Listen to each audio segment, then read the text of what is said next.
Hey guys, welcome back to my channel. This is Yamaha MT-15। আমরা আজকে এই most popular বাইকটা service করতে যাব, যেই বাইকটাকে বলা হয় মাস্টার অফ টর্ক, অর্থাৎ টর্কের রাজা হচ্ছে এই ইয়ামাহা MT-15।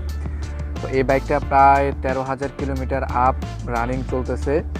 আমরা আজকে এই বাইকটা সার্ভিস করব এবং কি আপনাদেরকে সম্পূর্ণ ডিটেলসের সাথে বুঝিয়ে দেবো যে একটা মাস্টার সার্ভিসে বেসিক কোন কোন জিনিসগুলো হাত দিতে হয় এবং এই কাজগুলো করতে হয়। অনেকেই আসলে কি বলবো, দুঃখের বিষয় যেটা যে 1 ঘন্টা 1.5 ঘন্টার মধ্যে এই মাস্টার সার্ভিস কমপ্লিট করে ফেলে। কিন্তু আমি আজকে একটা কথা বলে রাখি, একজন এক্সপার্ট টেকনিশিয়ানের দ্বারাও 3 ঘন্টা 3.5 ঘন্টার আগে একটা বাইক মাস্টার সার্ভিস করা কোনোভাবেই পসিবল নয়। That's not possible. ইভেন সাথে একজন ছোটোখাটো হেল্পার থাকা প্রয়োজন। তারপরে গিয়ে 3 ঘন্টা বা 3.5 ঘন্টার মধ্যে কাভার করতে পারে কিনা তাও সন্দেহ আছে। কিন্তু আমরা বাংলাদেশে সার্ভিস দেখে থাকি 1 ঘন্টা 1.5 ঘন্টার মধ্যেই মাস্টার সার্ভিস কমপ্লিট।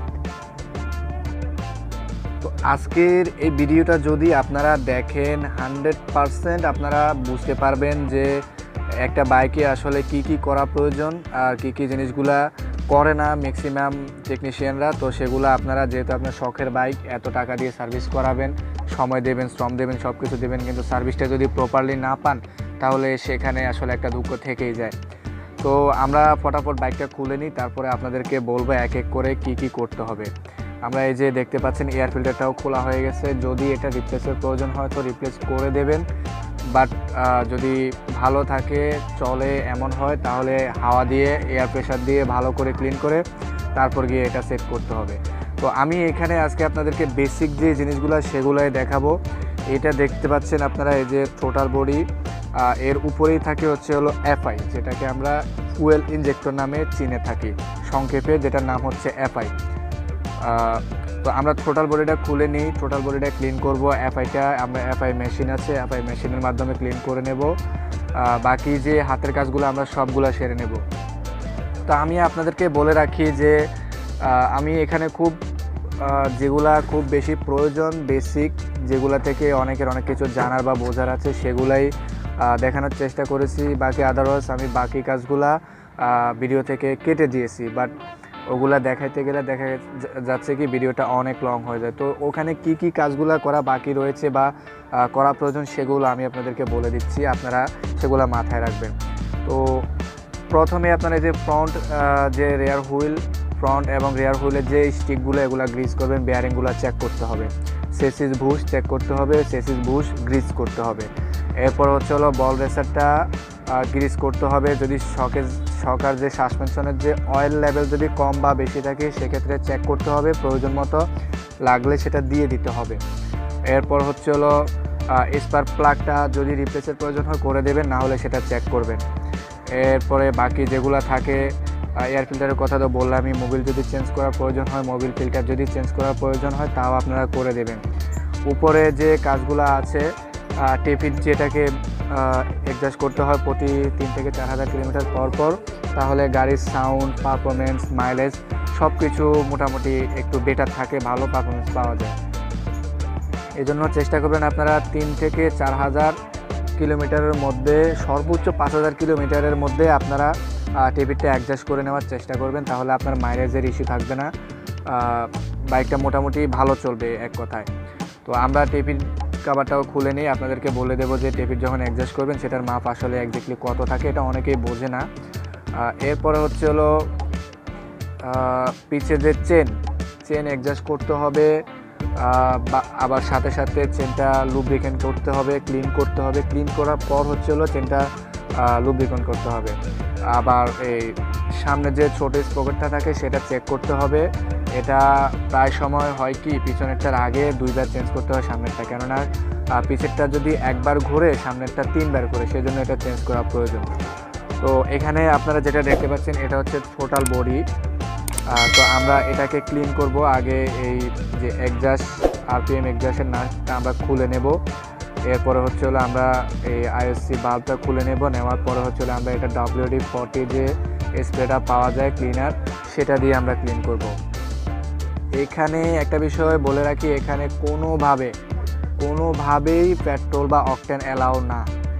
অনেকেই দেখবেন যে পেট্রোল বা অকটেন দিয়ে এটা পরিষ্কার করে দেয়, তো এক্ষেত্রে আপনার এটা ভালো তো হবেই না, বরং উল্টো ক্ষতির দিকে আরও বেশি যাবে। কখনো কোথাও এমন কোনো জায়গায় আপনার বাইকটা, শখের বাইকটা সার্ভিস করবেন না যেখানে পেট্রোল কিংবা অকটেন দিয়ে টোটাল বডি ক্লিন করে। এটা কোনোভাবেই এ জায়গায় অ্যালাউ না। আপনারা একটু চেষ্টা করবেন, যারা যে ভাইরা কাজ করেন তাদের উদ্দেশ্যে একটা কথা বলি, মাইন্ড করবেন না প্লিজ। যারা কাজ করেন তারাও একটু চেষ্টা করবেন এই ক্লিনার ইউজ করার। WD-40 এই টাইপের যে ক্লিনারগুলো, যেটাই পাওয়া যায় ভালো মানে ক্লিনার দিয়ে ক্লিন করবেন, তাহলে হবে কি আপনারাও কাজ করে মজা পাবেন, বাইকের পারফরমেন্সটা ভালো থাকবে, ইভেন সাইড ইফেক্টের কোনো ইস্যু থাকবে না। কিন্তু আপনি যদি ভুল করেও যদি পেট্রোল অথবা অকটেন দিয়ে যদি এটা যদি ক্লিন করতে যান, তাহলে 100% এটার মধ্যে সাইড ইফেক্ট আসবেই। হতে পারে সাথে সাথে নাও আসতে পারে, 2-4 দিন চালানোর পরে বা 2-4 হাজার কিলো চালানোর পরে এটার মধ্যে সাইড ইফেক্ট আসবেই। তো এখানে আসলে এই পেট্রোল বা অকটেন দিয়ে পরিষ্কার করাটা একেবারেই ইম্পসিবল, এটা আপনারা কোনোভাবে করবেন না। তো আমরা এটাকে ভালোভাবে ক্লিন করব। ক্লিন করার পরে আমরা এটাকে এয়ার প্রেশার দিয়ে এটাকে ভালো করে শুকিয়ে নেব। তারপর হচ্ছিল এটা আমরা আবার সেট করব। তো আপনারা দেখতে পাচ্ছেন এই যে ছোট যে দাঁতের ব্রাশগুলো পাওয়া যায় ওগুলো দিয়ে ভালো করে ক্লিন করবেন, অথবা এই ক্লিনারটা স্প্রে করে আপনারা 2-4 মিনিট যে নিচে রেখে দিতে পারেন, তাও হয়। বা হাতে যদি সময় কম থাকে তাহলে এই ছোটো ব্রাশ আছে, বড় ব্রাশ দিলে আবার ঝামেলা হয়, ভিতরে স্ক্র্যাচ করার সম্ভাবনা থাকে। তো ছোট যে ব্রাশগুলো পাওয়া যায় সেগুলো দিয়ে আপনারা ভালো করে ক্লিন করে স্প্রে করে এরপরে এয়ার প্রেশার দিয়ে এটাকে একটু হালকা করে শুকিয়ে নেবেন। তাহলে দেখবেন মোটামুটি বাইকের পারফরমেন্স ঠিক থাকবে এবং কি বেটার পাবেন, আগের চাইতে দ্বিগুণ বেটার পাবেন। কিন্তু পেট্রোল অকটেন দিয়ে যদি আপনি ক্লিন করতে যান, পারফরমেন্স তো পাবেনই না, বরং এটার মধ্যে সাইড ইফেক্ট এসে যুক্ত হবে। তো আশা করি আপনারা এই বিষয়টা বুঝতে পারছেন, এবং কি যারা এই কাজগুলো করেন বা যারা করাবেন একটু মাথায় রেখে কাজ করবেন। বা যেখানে কাজের মান ভালো, আমার কাছে যে আসতে হবে তা না, যেই জায়গাগুলোতে কাজের মান ভালো, এফআই বাইকের কাজ ভালো বোঝে, কাজগুলো সুন্দর করে সে জায়গায় করাবেন। এমন অনেকগুলা শপ আছে, আমি নাম বলবো না, যেখানে আপনি গেলে দেখবেন সিরিয়াল বাই সিরিয়াল সবগুলোই স্পোর্টস বাইকে দেখা যাচ্ছে, বাট 1-1.5 ঘন্টার মধ্যে মাস্টার সার্ভিস করে আপনাকে বুঝিয়ে দিচ্ছে। কিন্তু আমি তো প্রথমেই শুরুতেই বলছি যে একজন দক্ষ টেকনিশিয়ান, এক্সপার্ট একজন টেকনিশিয়ানের দ্বারাও 3 ঘন্টার আগে একটা বাইক ফুললি মাস্টার সার্ভিস করা ইম্পসিবল, এটা কোনোভাবেই পসিবল না।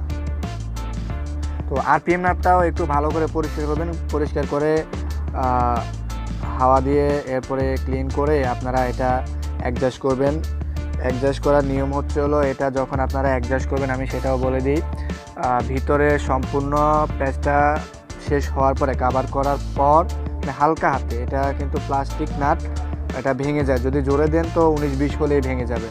হালকা হাতে সম্পূর্ণ নাটটা প্যাচটা যাওয়ার পর বাহিরের দিকে 4 পেজ ঘুরাবেন, বাম দিকে 4 পেজ ঘুরানোর পরে দেখবেন যে আপনার আরপিএমটা 1400 থেকে 1500-1600 আরপিএমের মাঝামাঝি স্টেবল হয়ে গেছে।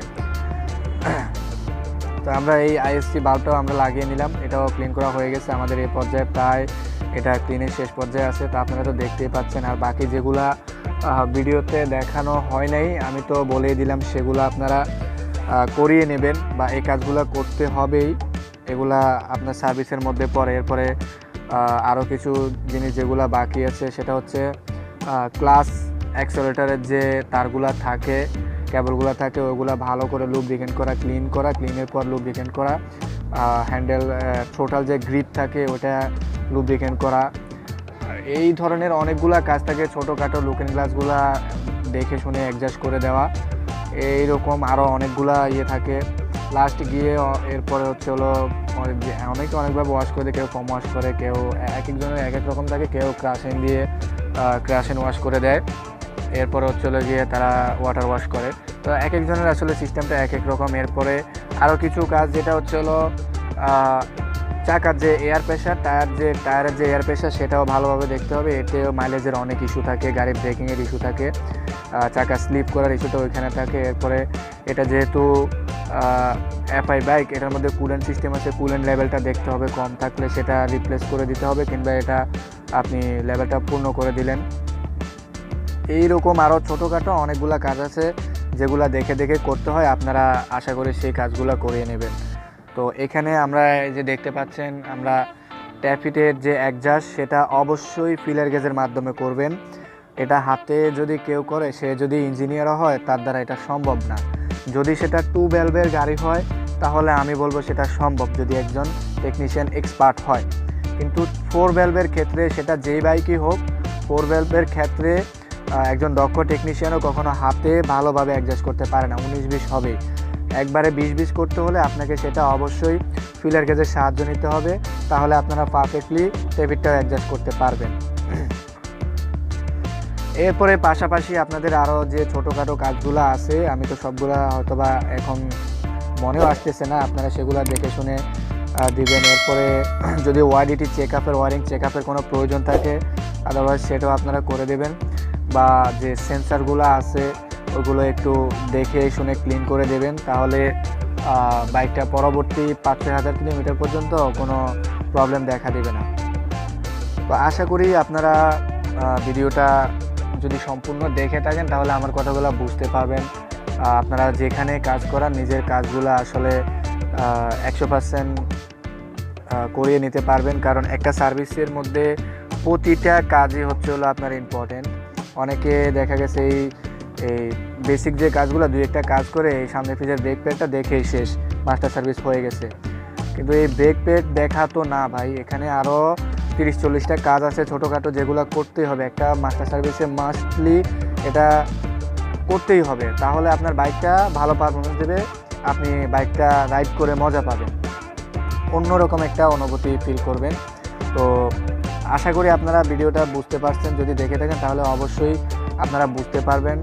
আর আমার ভিডিও যদি ভালো লাগে তাহলে আপনারা অবশ্যই একটা লাইক দিতে ভুলবেন না, বা আপনারা কেমন ধরনের ভিডিও চান সেটা অবশ্যই কমেন্ট বক্সে কমেন্ট করে জানাবেন। আর আমার যে ভিডিওগুলো আসলে আমি প্রতিটা ভিডিও একটু ডিটেলসের সাথে তৈরি করতে চাই, যেটা মানুষ বোঝে এবং কি নিজের সাধ্য অনুযায়ী চেষ্টা করি মানুষকে বোঝানোর, যাদের এই প্রবলেমগুলো আছে বা যারা এভাবে দিনের পর দিন ঠকতেছেন কিন্তু বুঝতেছেন না যে আসলে আপনাকে কিভাবে ঠকানো হচ্ছে। আপনি টাকা দিচ্ছেন ঠিকই, বাট আপনার সার্ভিসটা সেইভাবে হচ্ছে না।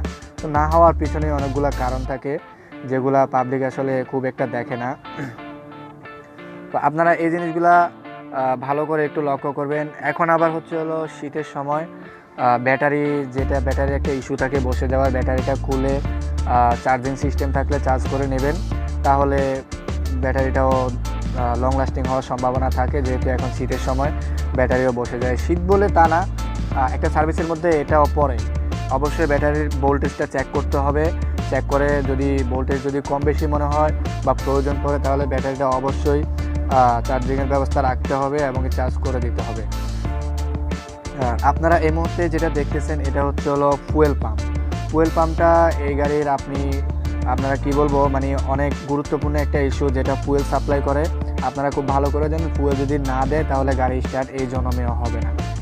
তো ফুয়েল পাম্পটা আপনারা খুলে দেখবেন, যদি ফুয়েল পাম্পের যে জালিটা থাকে সেটা ভালোভাবে ক্লিন করবেন।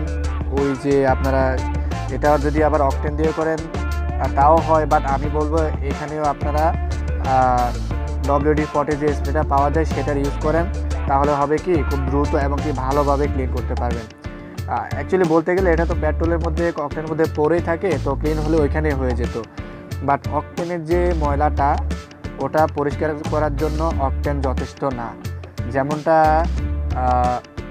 একটা কূপের মধ্যে যখন শ্যাওলা পড়ে থাকে, ওই কূপের শ্যাওলাটা পরিষ্কার করার জন্য পানি যথেষ্ট না, সেখানে ডিটারজেন্ট লাগে। সেজন্য আপনার অকটেনের বদলে আপনারা এই যে পাওয়া যায়, স্প্রেগুলো পাওয়া যায় ক্লিনার ভালো, ওগুলো দিয়ে ক্লিন করবেন, তাহলে তুমি সহজে একবারে পকপকা সাদা হয়ে যাবে এই ফিল্টারটা। তাহলে তেলের প্রেশারটা ভালো থাকবে, ইভেন আপনার গাড়িটাও খুবই ভালো চলবে। কিন্তু অনেকেই এফআই গাড়ির কাজ করে, অনেক টেকনিশিয়ান আমার চোখে দেখা এটাই ফুয়েল পাম্পে আছে, বাইকার তো জানে না, ইভেন টেকনিশিয়ান নিজেও জানে না যে ফুয়েল পাম্প জাতীয় কিছু একটা এই ট্যাঙ্কির মধ্যে থাকে।